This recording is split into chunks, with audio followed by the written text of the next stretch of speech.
everyone! Welcome back sa aking channel. I'm zabellefortes, and if you're new here, please don't forget to press the subscribe button and click the bell button so that you are all updated with all my future videos. Hello everyone! Welcome back sa aking channel. This is my first video for 2022. So, I hope na magustuhan nyo ang video na gagawin ko ngayon para sa inyo. So, before that, I want to say thank you to all of you, my subscribers. Keep on coming back and watch our videos. Thank you so much for all the support, and thank you so much for all the love. By the way guys, it's already 2022 and I'm starting with my news in each video that ina-upload ko. Medyo struggles getting more views.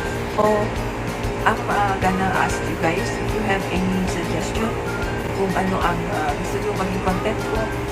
Just comment down under this video kung meron kayong suggestion para at least I know kung ano talaga gusto nyo makita para sa aking mga susunod na videos. Kung medyo nauunay na kayo sa aking tutorials, baka meron kayo ng suggestion para magkaroon tayo ng panibagong content. So I'm hoping guys na meron kayong comment and any suggestion for my following videos. So that's all guys. Thank you so much. I'm gonna show you guys my best 2021 makeup product. And samahan niyo ako tignan. Itong mga products na papakita ko sa inyo, ito yung modelas na nakikita nyo sa aking mga previous videos. And then some of them are my personal favorites. Okay guys, sa concealer, meron akong dalawang paboritong product. It gives your under eye more brighter. Ito ginagamit ko sa aking makeup tutorial to make my under eye more brighter. And then this one naman is ginagamit ko naman ito. Lessen the wrinkles under my under eye. Easier to use and easier to blend. Hindi siya ganoon ka-sticky. And ito ang ginagamit ko for my on-the-go concealer. Madalas ko gamitin sa aking mga tutorials and for my personal use. Brown, it's from a Squad and from Maybelline. Ito yung Slim, which is also good for outlining, and then also the shade of this is lighter than this one. So kaya itong dalawa ang pupunto ko pagka medyo blank ang aking hair, ito ang madalas ko gamitin. And ito naman pagka medyo pabalik sa dating aking hair color, ito ang ginagamit ko, Squad, which is soft brown, medyo darker siya. Ito ganito rin sa aking eyebrow. So, madali itong gamitin guys kasi meron rin siyang kasamang spoolie. Yung tip niya is a graphic style, which is easier for doing your outline also. This one is my best eyeliner. Pero kung ganito best eyeliner. First one is, ginagamit ko siya sa aking upper, actually dito sa aking lower lash line. So, why?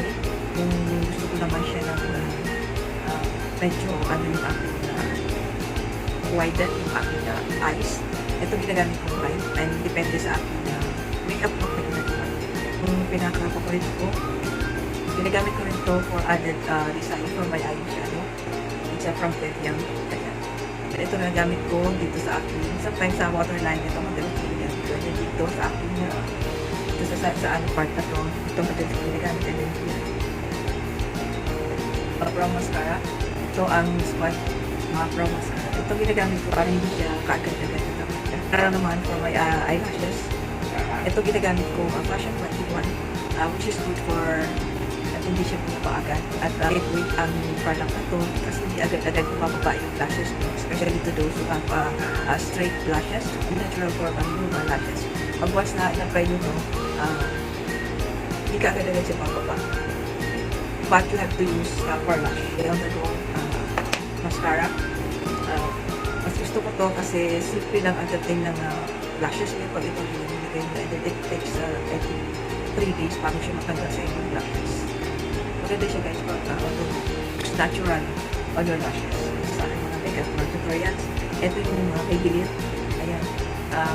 The Falsies Lash Lift. Maganda to na nagdadagdagan yung volume lang yung eyelashes, and then this one is also added volume. Nadagdagan yung length ng aking lashes dito. And ganito, big bad lash. Ito ang madalas kong gamitin sa akin mga ito yan. May on the go cheek hit. Yung cheek to, pwede nyo sa blush on, pwede nyo sa lipstick. Madali lang kung i-apply and then lipstick. And then sa eyelid, pwede na ito. You have only to use powder of course para ma-ano mo siya, ma-set mo siya sa inyong face. But it's my favorite pressed powder. It's oil control, and this one is my favorite final powder, Candid. And this one is Photoready. And my favorite beauty mist, this one is from Magnif'eyes. And it's added glow to your makeup look after doing everything on your face. Just spray this one, and then it adds glow on your face. And it also makes sure makeup stays longer. And then this one is my favorite liquid foundation from Maybelline.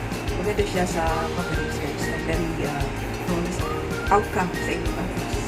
Ito pinaka-favorite ko na ng aking foundation. And then this one also added on my favorites. Ito yung ginamit ko na sa aking face. It added glow on your skin. Moisture glow on your skin. Yung mga foundation na pagpapalagay mo sa inyong face. Yung magiging flat ang inyong face. It looks unhealthy. Your face looks highlighter from Revlon. This is Get Light. Itong ginamit ko sa aking face light. Bronzer, nagamit 2020 and then 2021. Ito, paborito ko talaga from F21 Moisturizer from Lash Organics. Underneath may foundation. Ay, ganda ang dapat ng foundation sa aking face. Harap ang Strobe stick. Mas gusto ko ang ano dito, yung contour. Moisture siya guys. And then stays longer on your face. But ayun ang ginamit ko. Mas matagal ang stay niya sa inyong face kasi medyo sticky na lang siya. Pero pag once na sinatong pa siya ng powder, it's way better. Okay, and then this one is my favorite lip cream from Revlon. It's a Revlon Plumping lip cream. Kung gusto nyo magdagdagan yung anong labi nyo, gamitin nyo yun underneath your lipstick. Ito naman ginamit yung lipstick na yun. So first, coat mo ng lipstick na to, shiny na siya. Pero habang tumatagal, parang nagiging matte siya. One of my favorites na hindi ko rin siya mawawala sa akin ng makeup tutorials is the Super Stay Matte Maybelline. Ito na talaga pinaka-favorito ko, and I have a different shade of this. We are wearing a mask. So para hindi siya maganda sa pag-transfer yung lipstick natin sa mask. So it's better to use transfer-proof lipstick. So maganda yan kasi hindi nyo kailangan mag-wash. 2 shades of blush on para sa akin ng makeup tutorials is either the peachy or orangey, and then the pink one or the pinkish. Ginagamit ko is 2 types, the matte and then the shimmery. So kung gagamit ako ng matte, this one, gagamit ako ng highlight. Pero kung shimmery naman ang gagamitin ko, hindi ko na kailangan ng highlight. The same with this matte. This is one of my favorite blush on kasi it makes you look fresh. Okay. Eyeshadow palette. This one, 3 palettes are my favorites. This is for the nude, and this one is for the mood eyeshadow. Itong ginagamit. And nag-stay sila matagal sa aking eye. If you want to stay it longer, eye primer.